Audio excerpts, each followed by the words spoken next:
Today, we're covering a significant development in Bangladesh that has shaken the nation and captured international attention. Prime Minister Sheikh Hasina has resigned amid escalating violence and political unrest.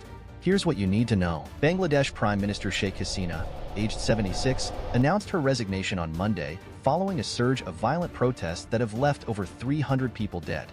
This marks one of the deadliest periods in the country's history since its independence over 50 years ago.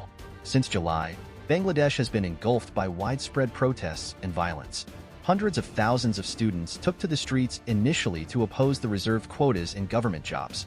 The protests quickly escalated into a full-blown campaign demanding the resignation of Hasina, who had been in power for the past 16 years. The Students Against Discrimination group, which led last month's protests, resumed demonstrations last week, demanding a public apology from Hasina, the restoration of internet connections, the reopening of campuses, and the release of arrested activists. The situation worsened over the weekend as fresh clashes resulted in more fatalities, further fueling the protests. Students and their supporters called for a nationwide non-cooperation movement, insisting on Hasina's resignation.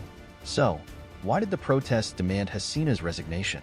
Critics blamed her government for the excessive use of force against demonstrators, a claim the government has consistently denied.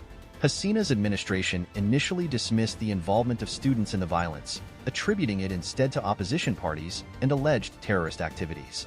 The protests were triggered by a controversial quota system for government jobs. In June, the High Court reinstated the system, overturning Hasina's 2018 decision to scrap it.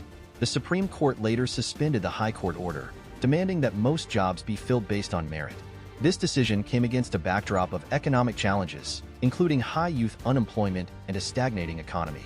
The situation in Bangladesh remains fluid, and it's uncertain what the future holds for the nation. We will continue to monitor the developments and bring you the latest updates.